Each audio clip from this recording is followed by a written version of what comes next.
কলকাতা শহর যেমন একদিকে সাক্ষী থেকেছে বিভিন্ন প্রেমালাপে, তেমনি ভারতের স্বাধীনতা সংগ্রামের ইতিহাসে একটি গুরুত্বপূর্ণ ভূমিকা পালন করেছে কলকাতা।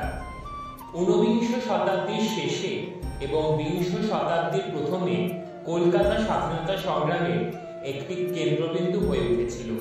এখানে অনেক বিশিষ্ট স্বাধীনতা সংগ্রামী এবং বিপ্লবী জন্মগ্রহণ করেছে।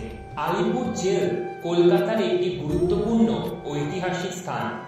এটি বহু স্বাধীনতা সংগ্রামী এবং বিপ্লবীদের বন্দিত্বের সাক্ষী থেকেছে।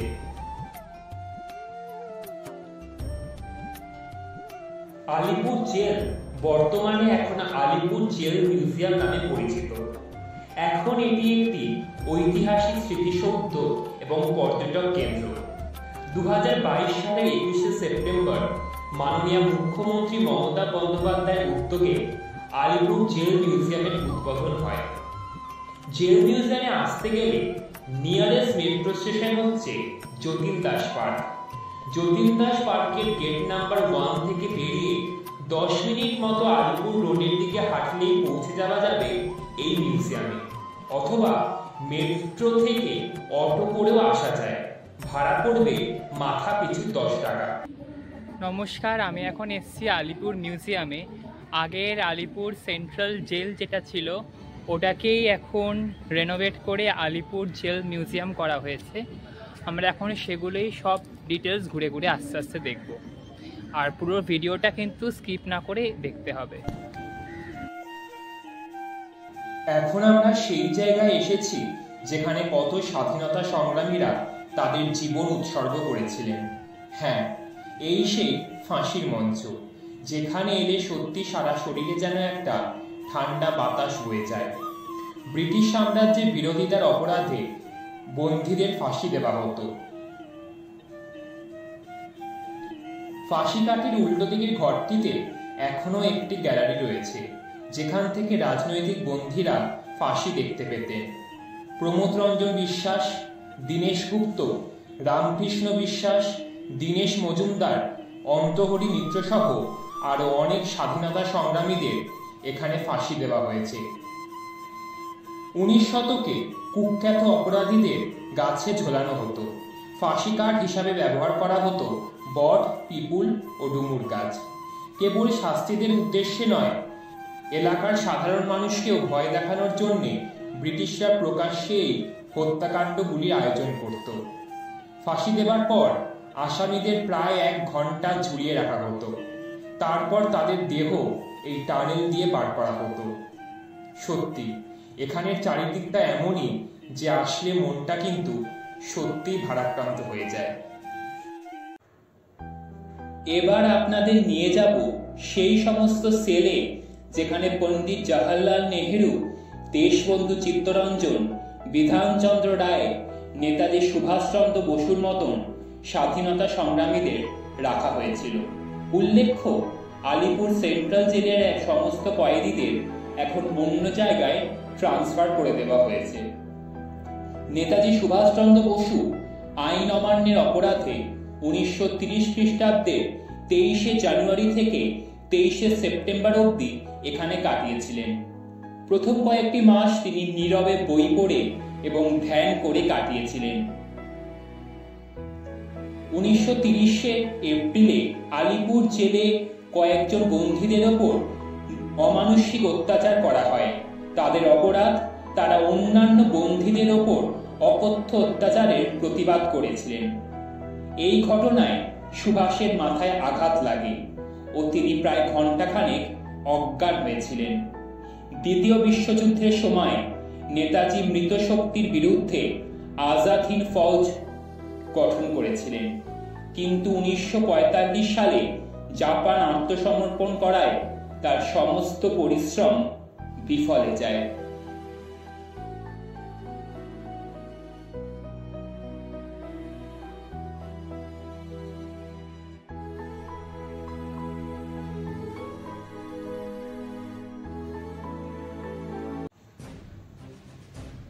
পশ্চিমবঙ্গের দ্বিতীয় মুখ্যমন্ত্রী ডক্টর বিধানচন্দ্র রায় এই বিল্ডিং এর 1 তলার 4 নম্বর ঘরে 1930 সালের 5ই সেপ্টেম্বর থেকে 1931 সালের 1 জানুয়ারি পর্যন্ত বন্দী ছিলেন। ডক্টর রায় বিশ্বাস করতেন স্বরাজ পেতে গেলে দেশের নাগরিকদের সুস্থতা একান্ত প্রয়োজন। 1928 সালে তিনি সর্বভারতীয় কংগ্রেসের সদস্য নির্বাচিত হন। তখন বাংলায় কংগ্রেস দলের মধ্যে অভ্যন্তরীণ বিবাদ চলছিল। আইন অমান্য আন্দোলনের সময় তার কার্যকরী ভূমিকার জন্য তিনি কংগ্রেসের ওয়ার্কিং কমিটির সদস্য নির্বাচিত হন। মহাত্মা গান্ধীর নেতৃত্বে লবণ সত্যাগ্রহ ও ডান্ডি মার্চের পর কংগ্রেসের ওয়ার্কিং কমিটিকে বেআইনি ঘোষণা করা হয় এবং ডক্টর রায় এবং তার অন্যান্য সঙ্গীদের আলিপুর জেলে বন্দী করা হয়।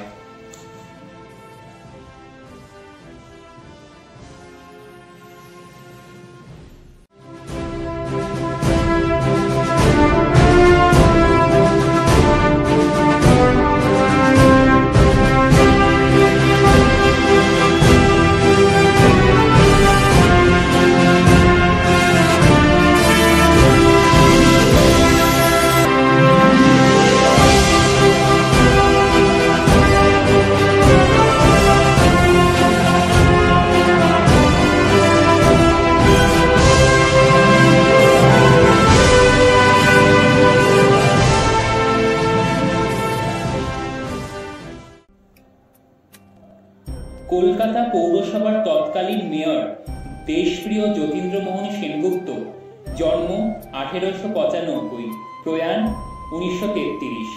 এই ভবনের দোতলার 6 নম্বর ঘরে 1930 সালের এপ্রিল মাসে এবং 1932 সালের 22 অক্টোবর থেকে 1933 সালের 5ই জুন পর্যন্ত বন্দী ছিলেন। 1930 মার্চে রেঙ্গুনে একটি জনসভায় তাকে গ্রেফতার করা হয়। সরকারের বিরুদ্ধে জনগণকে প্ররোচিত করার অপরাধে এবং ভারত বর্মা ভাগের বিরোধিতা করার অপরাধে তাকে ক্রমাগত এক জেল থেকে অন্য জেলে নিয়ে যাওয়া হয়। কারাবাসের ফলে তার স্বাস্থ্য ভেঙে পড়ে। 1925 সালে চিত্তরঞ্জন দাসের মৃত্যুর পর যতীন্দ্রমোহন সেনগুপ্ত বাংলায় স্বরাজ স্থাপন করেন। 1925 সালে চিত্তরঞ্জন দাসের মৃত্যুর পর যতীন্দ্রমোহন সেনগুপ্ত বাংলার স্বরাজ পার্টির সভাপতি নির্বাচিত হন। 1929 সালের 10 এপ্রিল থেকে 1930 সালের 29 এপ্রিল পর্যন্ত তিনি কলকাতার পুরসভার মেয়র পদে ছিলেন। 1933 সালের জুলাই মাসে রাঁচি জেলে তিনি মারা যান।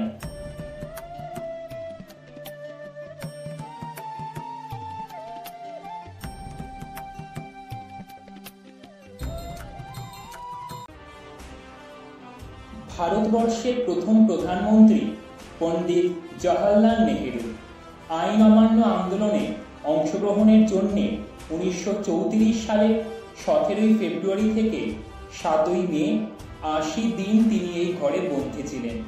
তার কিশোরী কন্যা ইন্দিরা নেহেরু পরবর্তীকালে প্রধানমন্ত্রী ইন্দিরা গান্ধী 2 সপ্তাহ অন্তর 20 মিনিটের জন্য তার সঙ্গে দেখা করতে আসতেন। পিতা এবং কন্যা কারাগারের বাইরে একটি গাছের তলায় বসতেন। ঘরে ছিল একটি মাত্র জানলা এবং ন্যূনতম জিনিস কাগজ, কলম ও বিছানার চাদর। এক কথায় পরিবেশ ছিল অস্বস্তিকর।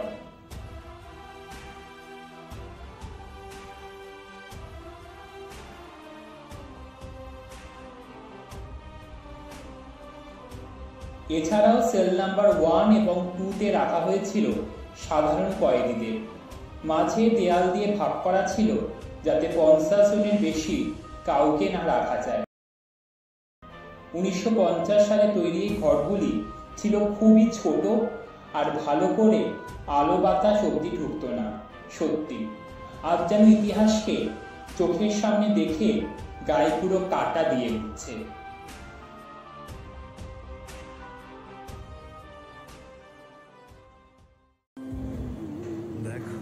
হসপিটাল বিল্ডিংটাতে আগে ডক্টর রায় 110 জন পেশেন্টকে প্রতিদিন দেখতেন।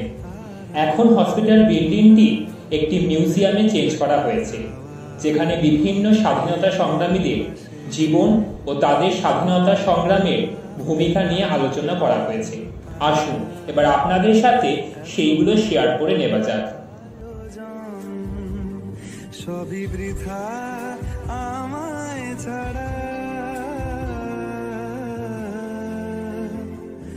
ভরে থাকুক আমার মুঠো, দুই চোখে থাকুক ধারা, এলো সময় রাজার মতো, হলো কাজের হিসেব সারা। বলে আয় রে ছুটে আয় রে তারা, হেথা নাই কো মৃত্যু নাই কো যারা।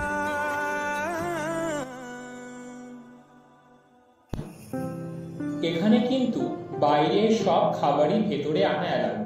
তাছাড়াও ভেতরে কিন্তু প্রচুর খাবারের জায়গা আছে, আর তাছাড়াও কিন্তু একটা বেশ বড় ক্যাফে আছে যেখানে ফিশ মিল থেকে চিকেন মিল সবই কিন্তু পাওয়া যায়, আর খুবই ন্যূনতম দামে। আপনাদের সাথে পুরো ক্যাফেটা কেমন দেখতে সেটাও একবার শেয়ার করে নেওয়া যাক।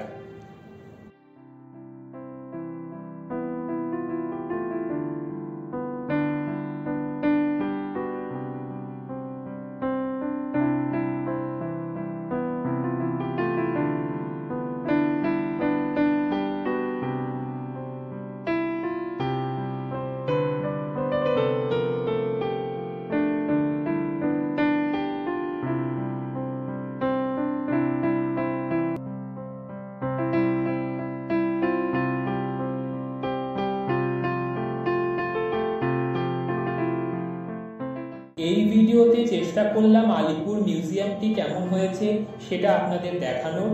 যদি ভিডিওটি ভালো লেগে থাকে তবে একটা লাইক আর চ্যানেলটাকে একটু সাবস্ক্রাইব করে দেবেন। দেখা হচ্ছে খুব তাড়াতাড়ি আবার একটা নতুন ভিডিওতে।